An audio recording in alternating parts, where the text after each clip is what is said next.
নমস্কার বন্ধুরা, সুজাতার রান্নাঘরে সবাইকে স্বাগত। আজকে আমি আপনাদেরকে দেখাবো এই গরমে পাতলা মুরগির মাংসের ঝোল। সামান্য কিছু উপকরণ দিয়ে চলুন রাত্রে রাত্রে আমি আপনাদেরকে দেখিয়ে দিই কি কি লাগবে।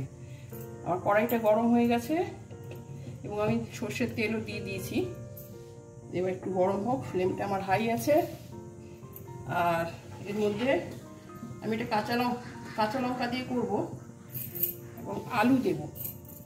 এই যে আলুগুলোকে আমি 4টে আলু এরকম 2 খণ্ড করে কেটে নিয়েছি, এইভাবে কেটে নিয়েছি এবং একটা কাটার সাহায্যে এই যে এইভাবে করে ফুটো এরকম করে নেব। তাহলে এর মধ্যে ঝোল মশলা সব যাবে এবং আলুটা খেতে খুবই সুস্বাদু হবে। এইভাবে আমি সব আলুগুলোকে এইভাবে করে নিয়েছি। তেলটা গরম হয়ে গেছে, তো এর মধ্যে আমি দিয়ে দেব। এবার হিটটা হাই ছিল, লো করে দিলাম। এর মধ্যে দিয়ে দিলাম সামান্য হলুদ গুঁড়ো দিলাম আর সামান্য দিব নুনটা দিয়ে এইভাবে একটু নেড়ে নিতে হবে। নেড়ে নিয়ে এবার আমি আলুগুলো ছেড়ে দেব।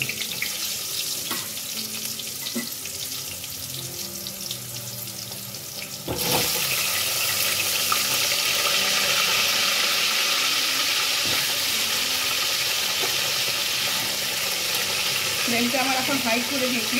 আর আলুগুলো আমি ভাজবো। আলুগুলো ভাজা হয়ে গেছে, আমি হিটটা লো করে দিলাম, দিয়ে আলুগুলো আমি তুলে নেব। এবারে আমি এই তেলটার মধ্যেই ফোড়ন দিয়ে দেবো। ফোড়নে আছে একটা দারচিনি, 3টে এলাচ ফাটিয়ে, আর 3-4টে লবঙ্গ আর 3টে তেজপাতা।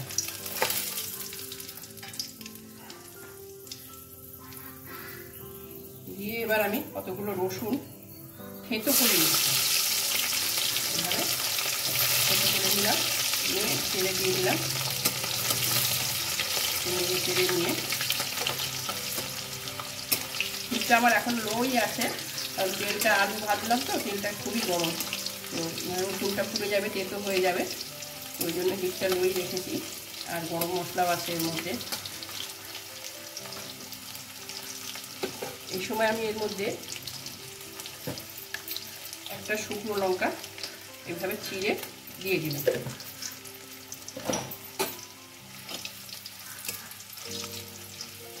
গরমে এরকম কাঁচা লঙ্কা দিয়ে পাতলা মাংসের ঝোল খুবই ভালো লাগে এবং খাওয়াও বেশ ভালো। এবার আমি এর মধ্যে দিয়ে দেবো পেঁয়াজ কুচো। মিডিয়াম সাইজের 3টে পেঁয়াজ কুচো আছে।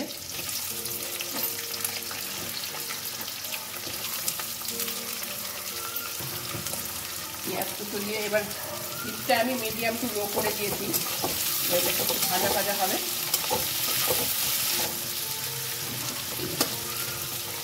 আপনারা কীভাবে করেন আমাকে কমেন্ট বক্সে কমেন্ট করে জানাবেন। এবং আমি যেভাবে রান্নাটা করছি আপনারা একবার এইভাবে রান্না করে খেয়ে দেখবেন কেমন হলো, আমাকে জানাবেন।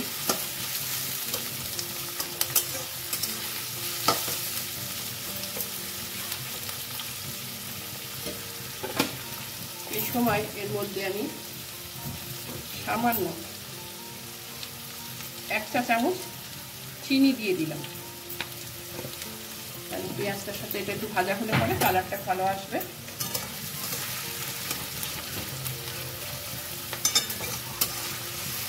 এর মধ্যে আমি ঝাল গুঁড়ো লঙ্কা দেবো না, কাঁচা লঙ্কা দেবো, তাই একটু চিনি মিশিয়ে দিলাম, মানে কালারটা ভালো আসবে।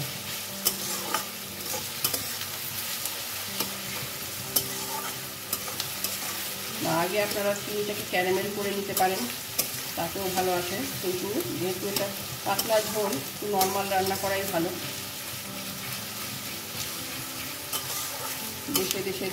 দেশের বাইরে যারা দেখছেন, ভাই বোন বন্ধুরা ব্যাচেলার যারা আছেন, তারা এইভাবে রান্না করবেন, দেখবেন চটজলদিও হয়ে যায় এবং খেতেও ভালো লাগে।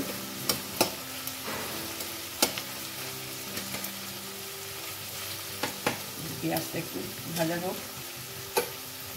এই যে পেঁয়াজটা নরম হয়ে এসছে, এই সময় আমি এর মধ্যে দুটো আস্ত রসুন দিয়ে দিলাম, একটা বড় টমেটো 4 ফালা করে দিয়ে দিলাম,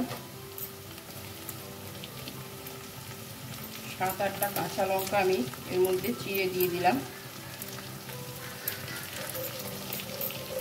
দিয়ে এর মধ্যে আমি এখন এবার হিটটা লো করে দিয়েছি, দিয়ে এর মধ্যে আদা বাটা দেব, একটা বড় 4 চামচের আদা বাটা দিলাম,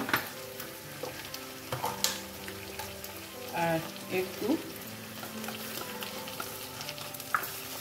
পেঁয়াজ বাটা দিলাম।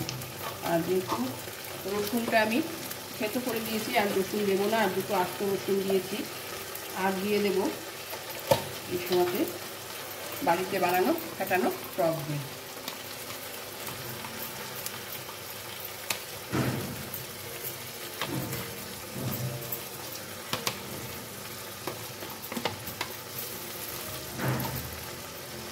হয়ে গেল, এর মধ্যে এবার আমি থেকে মশলাগুলো দিয়ে দেব।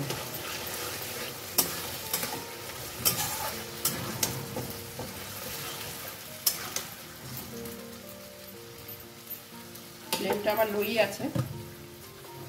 এবার দিয়ে দিলাম প্রয়োজন মতো হলুদ, আমার কাছে 1 কেজি মাংস, সেই আন্দাজে আমি হলুদ গুঁড়ো দিয়ে দিলাম, 1 চা চামচ, আর একটু জিরে গুঁড়ো দিয়ে দিলাম, 1 চা চামচ, ধনে গুঁড়ো দিয়ে দিলাম, আর রঙের জন্য দিয়ে দিলাম কাশ্মীরি লঙ্কার গুঁড়ো, এতে রঙটা ভালো আসবে। আর দিয়ে দেব প্রয়োজন মতো নুন।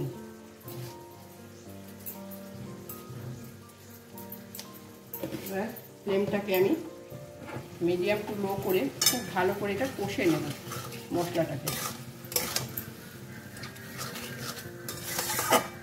মশলাটাকে খুব ভালো করে কষে নিতে হবে, টমেটোটা গলে যাবে সেই অবধি আমাকে মশলাটা কষতে হবে। মশলাটা ভালো করে কষে নিই, আমি আবার ফিরে আসি। এই যে কষে কষে এই সাইড দিয়ে একদম আস্তে আস্তে তেল ছাড়তে থাকি। এটা যত কষা হবে মাংস তত কিন্তু খেতে ভালো হবে। এই সময় আমি এর মধ্যে মাংসগুলো দিয়ে দেবো। এই যে মুরগির মাংস, মাংসের পিসটা আপনারা আপনাদের পছন্দ মতো করে নেবেন, ছোট বড় আপনাদের পছন্দ। হয়ে গেল, এবার এটাকে খুব উপর নিচ করতে হবে। এভাবে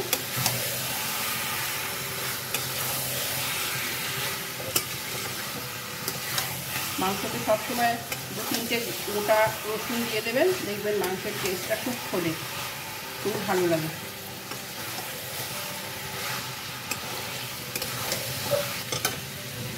এবার একটু আমি এটাকে ঢাকা চাপা দিয়ে বসে দেব। আর হিটটা আমার মিডিয়াম টু লোই করা আছে, আমি 3 মিনিট পরে ফিরে আসছি। এই যে ঢাকাটা খুললাম, খুলে এখন আবার একটু নেড়ে দেব, উপর নিচ করে সুন্দর করে নেড়ে দেব।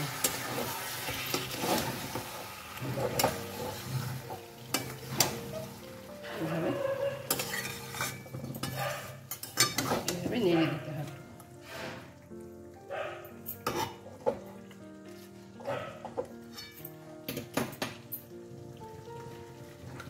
কষতে হবে খুব ভালো করে। আবার আমি ঢেকে দিলাম, আবার আমি 3 মিনিট পরে ফিরে আসবো। আবারও ফিরে এলাম।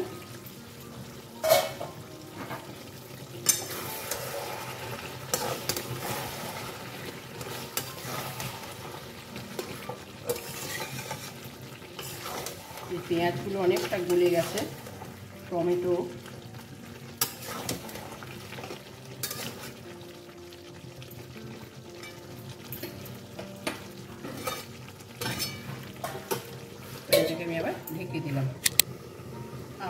ভেজে এলাম। এবার এর মধ্যে আমি অল্প গোলমরিচ গুঁড়ো দিয়ে দিলাম, সামান্য, একটু টেস্টটা আরও ভালো লাগে। পাতলা ঝোলে গোলমরিচ গুঁড়োটা ভালো লাগে। দিয়ে দিলাম আলু। এবার আলুর সাথে এটার সাথে আবার কষবো।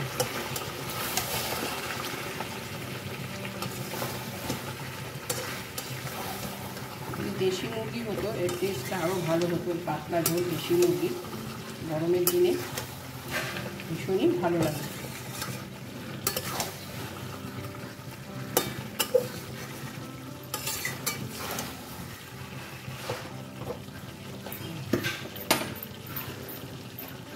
আমি আবার ফিরে আসছি। ফিরে এলাম।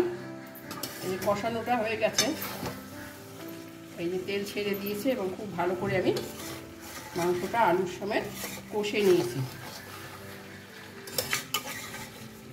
এবার আমি এর মধ্যে গরম জল দিয়ে দেব। রান্নায় গরম জল দিলে রান্নাটা চটজলদি হয়ে যায় এবং রান্নার স্বাদ গুণ সব কিছু বজায় থাকে। এইভাবে গরম জল আমি ঢেলে দিলাম। ঝোলটা আপনারা প্রয়োজন মতো রাখবেন, আর যেহেতু পাতলা ঝোল তো আমি একটু জলটা বেশিই দিলাম। এবার এটাকে ফ্লেমটা এবার হাই করে দিলাম।